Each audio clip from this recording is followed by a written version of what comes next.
Du mardi 3 octobre au jeudi 5 octobre, le salon APS s'est tenu porte de Versailles pour sa 20e édition. Étaient au rendez-vous quelques 110 exposants et partenaires. En tout, plus de 5000 visiteurs sur ces 3 jours ont participé aux conférences et ateliers, tout en parcourant le salon. Le premier jour du salon a permis aux membres du jury de récompenser les entreprises dans la catégorie Sûreté-Sécurité. Le trophée d'or a été remporté par Welcome pour sa box contrôleur désignée comme la nouvelle génération de contrôle d'accès haute sécurité. Axis Communication s'est vu attribuer le trophée d'argent pour sa caméra Axis Q1656 DLE radar vidéo fusion qui associe vidéo et radar pour la classification des objets. Daitem a reçu le trophée de bronze pour son détecteur d'ouverture sans fil ultra sécurisé appelé MagShield. Les jurys ont également tenu à décerner une mention spéciale à l'entreprise des logiciels Outsight pour sa solution Shift, une IA spatiale basée du lidar. Durant ces 3 jours, les visiteurs ont pu s'intéresser aux nombreux exposants venus présenter leurs solutions innovantes. Des ateliers ont également permis de faire un état des lieux sur la sécurité physique, les dernières innovations pour la sécurité des sites critiques en Europe, le lidar ou bien sur le PTI géolocalisé. Le mercredi 4 octobre, une table ronde organisée par l'Agora des directeurs Sécurité-Sûreté autour de l'emploi a permis aux membres de faire un retour d'expérience sur la gestion des ressources humaines au sein de leur service, d'échanger sur les enjeux du recrutement, de formation et de prononcer leurs attentes. Bonjour à tous, donc pour la Tour Eiffel, quelle est la problématique de l'emploi? Pour nous, il est important de parler de l'emploi des agents de sécurité en fonction de ce qui peut donner du sens à la mission. Certes, il y a des paramètres importants pour actionner l'engagement maximal des agents de sécurité. Ça peut être le salaire, ça peut être la relation managériale, ça peut être la relation avec les camarades de travail. Mais ce qui va être très important pour nous, c'est donner du sens à la mission. Nous pensons vraiment que donner du sens à la mission, ça va nous permettre de travailler en qualité. La qualité, c'est ce qui va nous permettre de remplacer le déficit en quantité que nous connaissons tous sur la problématique des agents de sécurité en France à l'heure actuelle. La sécurité humaine doit être un apport qualitatif, ne doit pas être une source de problème pour le donneur d'ordre, pour le client. Donc c'est vraiment l'apport qualitatif qui va nous permettre de répondre à nos plus grandes interrogations. La vraie problématique du continuum de sécurité, c'est d'essayer d'annihiler, de réduire tous ces gaps, toutes ces différences entre les forces de sécurité privées et les forces de sécurité intérieure. Et selon nous, il est nécessaire vraiment que les agents de sécurité privée se mettent au niveau, notamment physiquement par exemple, de ce que sont capables de faire les forces de l'ordre. Et c'est là aussi où on va pouvoir augmenter la qualité de notre travail.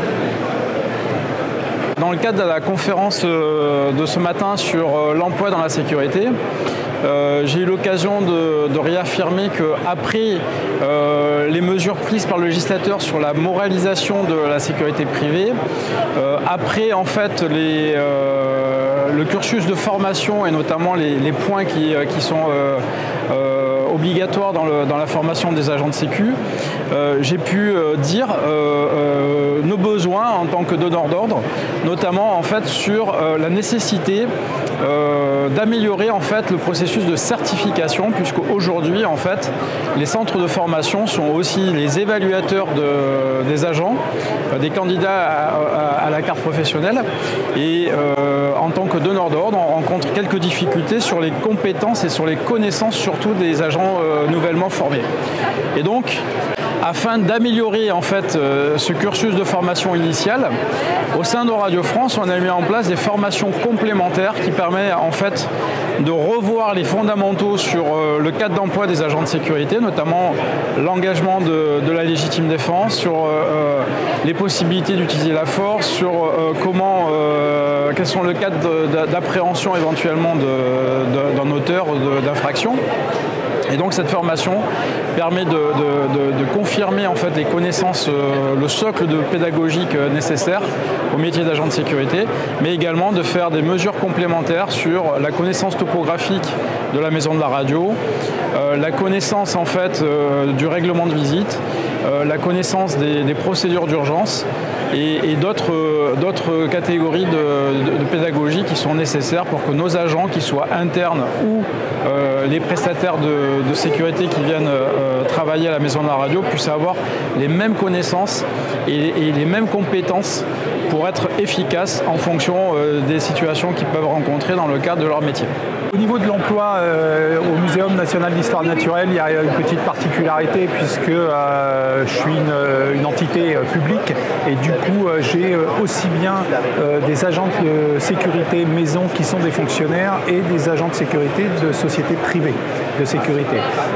La particularité, c'est que les premiers n'ont pas forcément l'obligation de formation, l'obligation de diplôme et du coup ça fait une certaine disparité que j'aimerais bien pouvoir effectivement à un moment donné faire disparaître et il faudrait que le législateur se positionne sur ce point et que tout le monde soit logé à la même enseigne.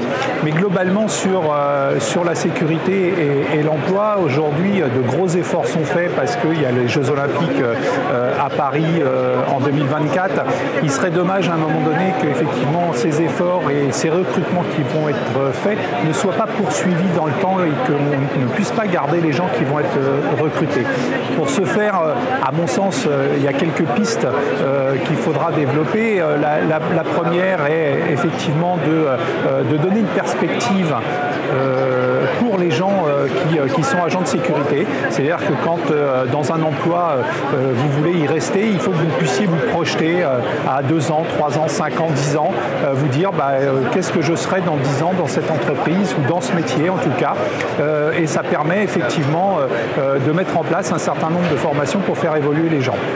Le deuxième point, il est certainement sur la formation, et je ne parle pas forcément de la formation obligatoire, mais la formation qui devrait être en place tout au long d'une carrière professionnelle. Alors dans la sécurité, mais comme dans d'autres métiers. C'est-à-dire que sur la sécurité, on va faire régulièrement une évaluation de risques et des menaces, et du coup, il va falloir adapter les formations, faire des formations en fonction de l'évolution de ces risques et de ces menaces.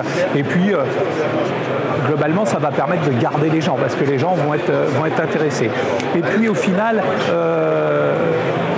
il faudra peut-être aussi repenser les missions à l'avenir de la sécurité privée. On est parti très loin où effectivement à un moment donné on était sur des métiers d'agents de sécurité où on appelait ça des vigiles et on était quand même plutôt sur des métiers qui n'étaient pas réglementés, qui étaient mal vus. Aujourd'hui on a beaucoup travaillé depuis 20 ans ou 30 ans et on est dans un moment, je dirais, où il y a un virage à prendre. Et ça veut dire qu'il va falloir aussi revoir les missions qui sont données à la sécurité privée. Et ces missions qui sont aujourd'hui, on le voit bien, les agents de sécurité sont à l'intérieur des stades, à la place des forces régaliennes. Et bien demain, il faudra peut-être se dire qu'effectivement, on n'est pas sur que sur des missions entre guillemets simples, mais aussi à donner des missions qui vont être peut-être de garder une scène de crime, de faire de la police de circulation pour je ne sais quelle course cycliste, pour une sortie d'autorité publique, par exemple. Certains ministères aujourd'hui sont gardés par des gardes républicains et ces gardes républicains, peut-être que cet effectif de gendarmerie, ce serait mieux de le mettre dans une brigade de gendarmerie et puis à l'entrée du ministère des Outre-mer ou d'un autre, j'ai pas de sujet, mais des ministères de moindre importance, les faire effectivement garder par des agents de sécurité. Après avoir établi un état des lieux des activités concernées par les recrutements et les profils recherchés, Najat Semdani, chef de projet régional Jeux Olympiques et Paralympiques 2024 au sein de Pôle emploi, a souligné l'importance de la féminisation de la profession, une des priorités comme la formation, pour aujourd'hui, mais aussi et surtout pour les emplois de demain.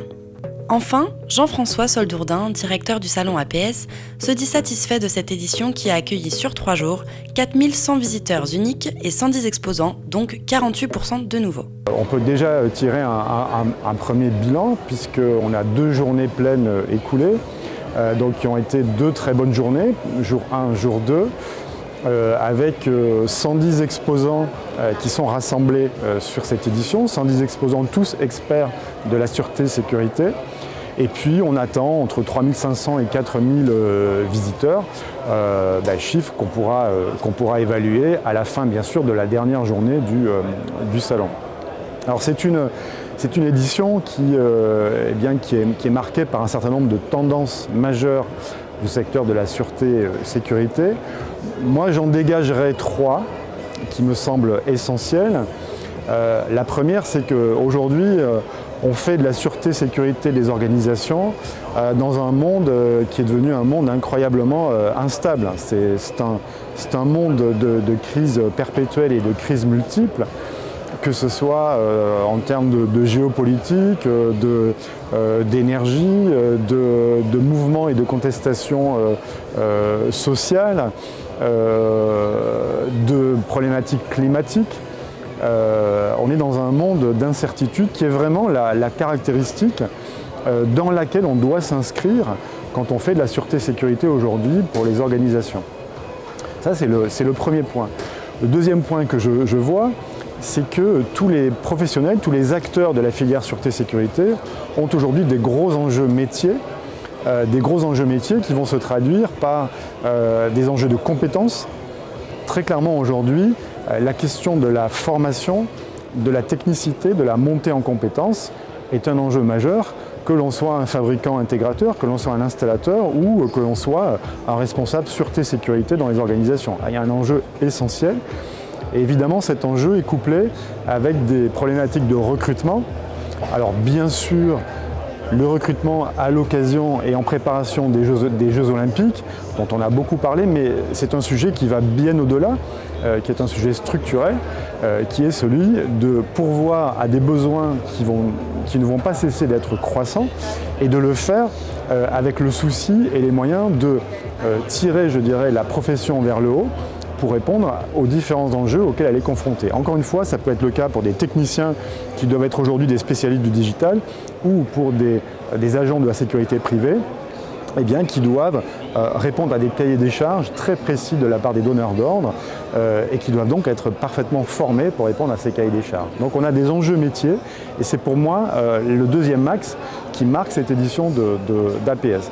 Puis le troisième, c'est l'évolution technologique. On est entré de plein pied aujourd'hui et clairement dans un monde qui est un monde du digital, comme le sont finalement l'industrie, le bâtiment, les infrastructures. Le digital a, je dirais, mis son emprise sur les problématiques de sûreté-sécurité. Alors ça veut dire quoi? La sûreté-sécurité reste un enjeu à part entière, mais doit s'appuyer sur des solutions. Alors on peut parler de big data, on peut parler d'IA, on peut parler de cybersecurity by design, tous ces sujets-là qui sont des problématiques du digital et qui sont aujourd'hui des sujets qui ont, je dirais, pignon sur rue, qui font partie intégrante des solutions de sûreté et de sécurité telles qu'elles doivent être développées et déployées. Le prochain rendez-vous APS est déjà donné pour octobre 2025, dont la date exacte sera communiquée après le salon Expo Protection qui se tient du 5 au 7 novembre 2024, porte de Versailles.